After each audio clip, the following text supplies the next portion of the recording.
오늘의 본문은 예수님께서 십자가를 지고 골고다까지 가서 거기에서 십자가에 달리시는 그런 장면을 보여주고 있습니다. 십자가 하면 예수님의 고난을 말하지 않을 수가 없는데, 예수님의 고난과 고통은 어떤 것이었는가 크게 세 가지로 나눠볼 수가 있습니다. 첫 번째는 육체적인 고통이고, 두 번째는 심적인 고통이고, 세 번째는 영적인 고통입니다. 먼저 예수님께서는 육체적인 고통을 당하셨습니다.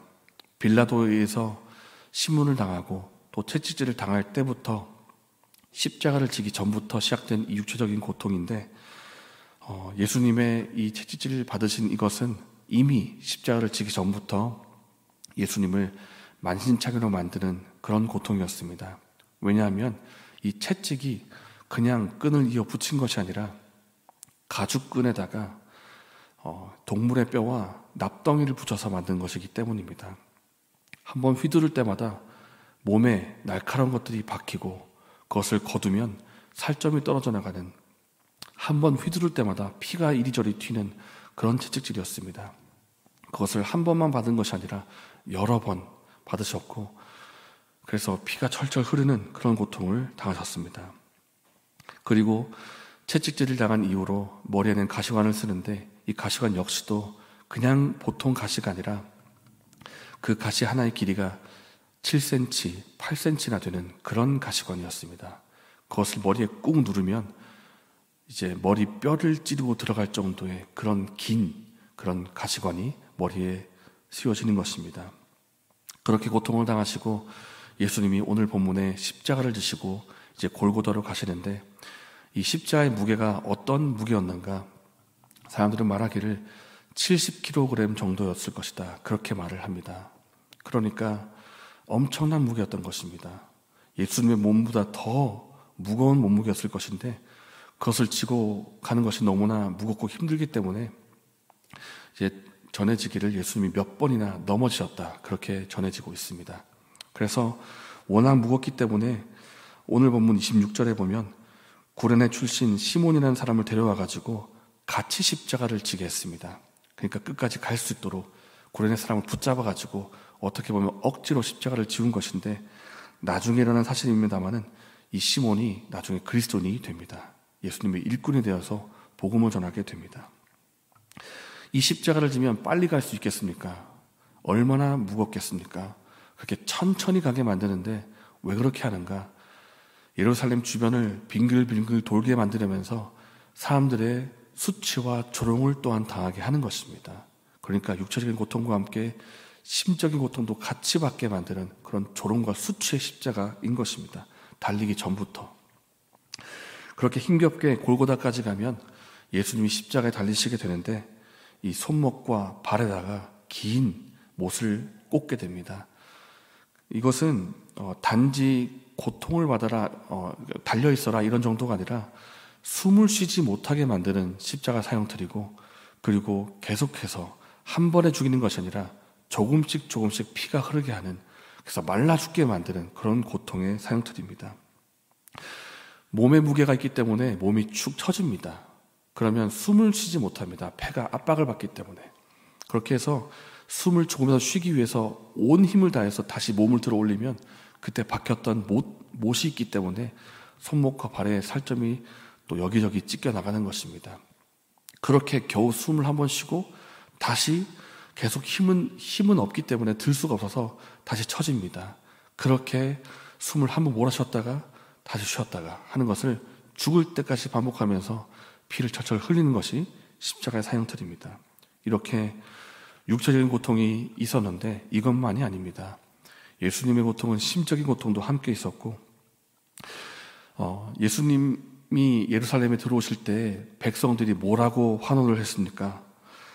호산나 다윗의 자손이여, 찬송하리로다 주의 이름으로 오시는 이여, 가장 높은 곳에서 호산나, 메시아여, 우리에게 메시아가 오셨다라고 하면서 환호하며 소리쳤습니다. 그런데 종려나무 가지를 흔들고 자기 옷을 바닥에 깔면서 그렇게 왕을 환영했던 그들이었는데, 나중에 그들이 성난 군중이 되어서 예수님을 십자가에 못 박으라 그렇게 외치는 성난 군중으로 돌변하게 됩니다. 왜냐하면 자신의 바램과 달랐던 왕이었기 때문입니다. 그래서 유대 지도자에 의해서 고발을 당하고 재판을 받을 때부터 사람들이 내내 모함을 하고 욕을 하고 저주와 조롱을 하게 되는데, 이 조롱은, 이 심적인 고통은 재판을 받을 때에도, 십자가를 지고 예루살렘 동네를 돌 때에도, 그리고 심지어 십자가 위에서도 계속됩니다. 예수님이 십자가에 달리실 때 좌우편에 두 강도가 같이 달리죠. 이제 누가복음에 나와 있지 않지만 마태복음과 마가복음에는 두 강도가 십자가에 달릴 때 예수를 욕하더라, 이런 기록이 있습니다. 그러니까 달릴 때에도 욕을 하고, 오늘 본문을 보면 달리고 나서도 비방을 하는 것입니다. 39절입니다. 다른 해학자 중 하나는 비방하여 이르되 내가 그리스도가 아니냐, 너와 우리를 구원하라. 예수라는 이름의 뜻이 무엇입니까? 구원자라는 뜻이 아닙니까? 그런데 사람들이 이 이름을 가지고 조롱을 하는 것입니다. 내가 구원자가 아니냐, 너를 한번 구원해봐라, 네가 구원자거든 십자가에서 내려와 봐라, 그리고 너와 우리를 구원하라, 왜 못하느냐, 너는 하나님의 아들이 아니다, 이런 식의 비방을 계속 해대는 것입니다. 얼마나 고통스러웠을까요? 이런 심적인 고통이 있었고요. 그리고 마지막으로 영적인 고통입니다. 어떻게 보면 육체적인 것보다, 심적인 것보다 가장 큰 고통은 영적인 고통이었습니다. 예수님께서 십자가 달리시기 전에 겟세마네 동산에서 아버지 하나님께 기도드리기를, 아버지, 하실만 하거든 이 잔을 내게서 지나가게 하소서, 내가 이 잔을 안 받았으면 좋겠습니다 하실 때, 이 잔은 아마 육체적인 고통, 심적인 고통 다 포함했던 것이겠지만 가장 큰 것은 영적인 고통일 것입니다. 왜냐하면 십자가에 달리는 그 순간 예수님과 아버지 하나님은 하나가 아니었기 때문입니다. 지금까지는 때려야 뗄 수 없는 관계에 있었고 아버지와 아들 예수님은 하나였었지만, 그 십자가 위에서는 우리를 대신해서 죄인의 신분으로 십자가에 달리셨기 때문에 아버지의, 하나님의 진노를 받으시는 그런 진노의 죄인이었던 것입니다.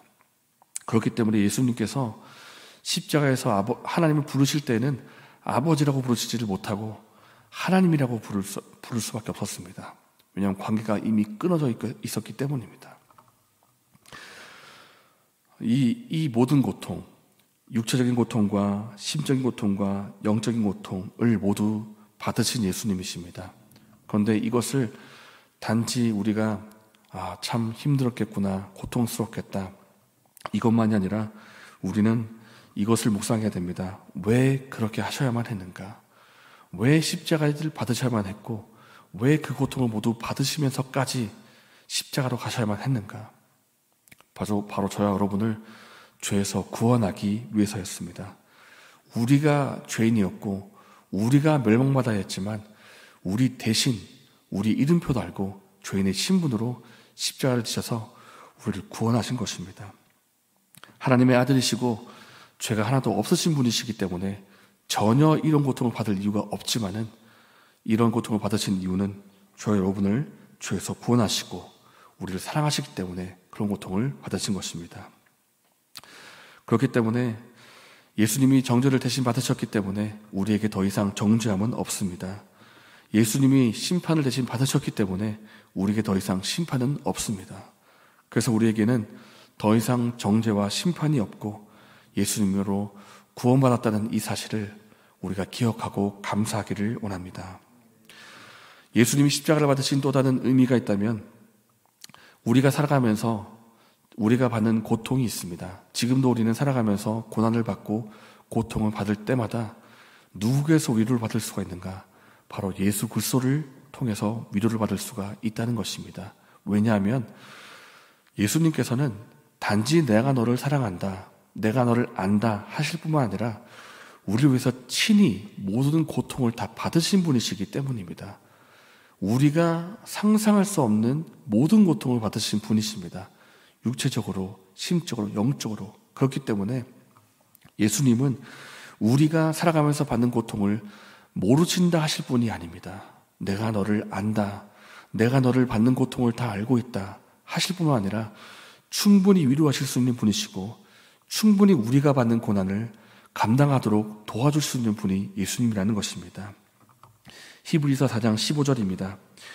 우리에게 있는 대제사장은 우리의 연약함을 동정하지 못하실 이가 아니요 모든 일에 우리와 똑같이 시험을 받으신 이로되 죄는 없으시니라. 십자가의 고난을 다 받으신 예수님이 우리를 충분히 위로하실 수가 있고 우리가 오늘날 받는 고통도 다 위로하시고 극복할 수 있도록 도와주시는 분이라는 것을 기억하기를 원합니다. 이 십자가의 사랑과 은혜를 묵상하면서 이 사랑 안에 오늘 하루 살아가시고 또 이 사랑이 우리 삶을 통해 흘러가게 해달라고 기도할 수 있는 저 여러분 되시기를 예수님 이름으로 축복합니다. 이 시간 말씀을 생각하면서 기도하겠습니다. 우리를 죄와 사망에서 구원하기 위해서 십자가 지신 예수님의 이 놀라운 은혜와 사랑에 감사합니다. 그 사랑과 은혜가 우리를 위로하고 회복하게 하시니 또한 감사합니다. 오늘 우리를 이 십자가의 사랑과 은혜로 가득하게 채워주시고 우리의 삶 속에 십자가의 은혜가 흐르게 하여 주셨어서 이렇게 기도하시고 개인적인 제목으로 기도하신 후에 자유롭게 돌아오셨습니다.